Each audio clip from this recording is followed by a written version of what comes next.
Hi everyone, I'm Katie. I'm the Youth Services Librarian at the Aloha Community Library. Today I'm going to be making one of my favorite recipes with you, which is for vegan nacho cheese.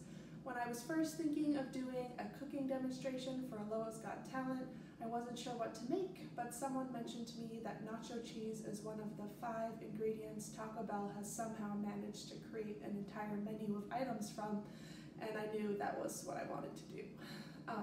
One thing I really love about nacho cheese is that it's so versatile and you can use it in several different recipes, but today we are going to be making nachos.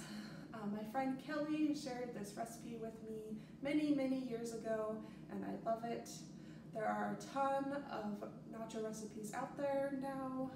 You are welcome to try and experiment, but I really think this one stands the test of time. So into our pot, we are going to put half a cup of flour, half a cup of nutritional yeast. I will explain what that is. 1 teaspoon of salt, 1 teaspoon of garlic powder, 2 cups of water. And because in our house we really love spicy food, we are going to put in some cayenne pepper and a whole bunch of jalapeños.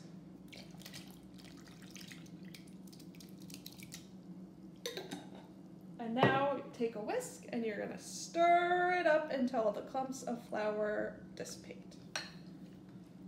So you may be wondering, what is nutritional yeast? This is a staple for a lot of vegans.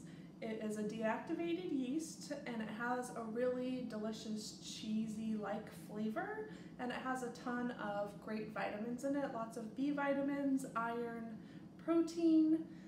You can buy it as flakes or granules or powder. I myself prefer the flakes, and you can find it in the bulk aisle of a lot of different grocery stores. Even Fred Meyer carries it.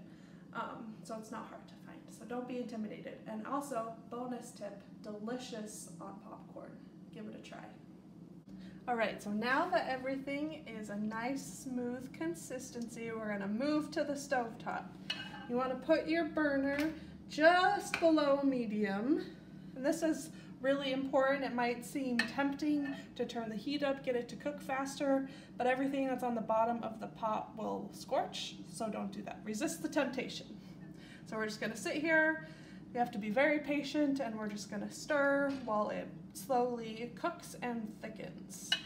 And one thing I will say about vegan cooking that I think is important is that we are not trying to exactly replicate the flavor of cheese here. We're just trying to make something that tastes delicious. So when you're trying it for yourself, keep that in mind. It's not going to taste exactly like cheese, but it will taste good. As you can see now, it is getting pretty close to ready. While you don't have to baby it the whole time it's cooking, once it starts to steam and you can really smell it, that's when you want to be really just sitting and stirring so nothing sticks to the bottom of the pan. Cooking has always been one of my favorite hobbies. I love it. It's a great way for me to de-stress. I'm sure a lot of you are finding that right now during this time. Sometimes I listen to a book while I cook. Lately, we've been listening to podcasts in our house. 2 of our very favorites right now are Staying In with Emily and Camille, and also Conan O'Brien Needs a Friend. So I recommend those if you're looking for something to listen to and to help you unwind and laugh, especially after a stressful day. Alright, as you can see, that has thickened up nicely. It is time for the final step with our nacho cheese sauce. First thing we're going to do now is turn off the burner. It's going to lose the whisk. And we're going to switch to a spatula. Now we need to add a ½ cup of vegan butter. We really like Earth Balance, but there's a ton of vegan butter out there right now. We're going to add about a teaspoon of mustard, and then We like to add just a little bit of vegan cheddar cheese for that extra creamy cheddar flavor, but that is totally optional. And now we just need to stir it while that all melts and mixes together. And there you have it, a delicious, smooth, creamy vegan nacho cheese. This is the point where we usually will taste test it.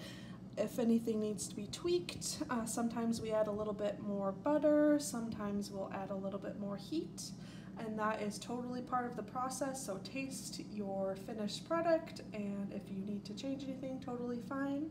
But now let's compose our nachos. Okay, so there you have it.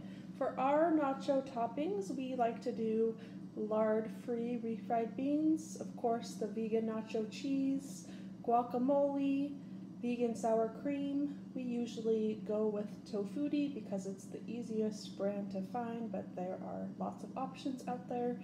And then diced tomatoes, olives, and green onions. Bon appetit!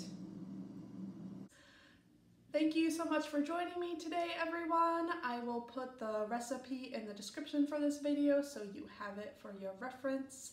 Miss you so much at the library. Hopefully we will see you soon. Bye.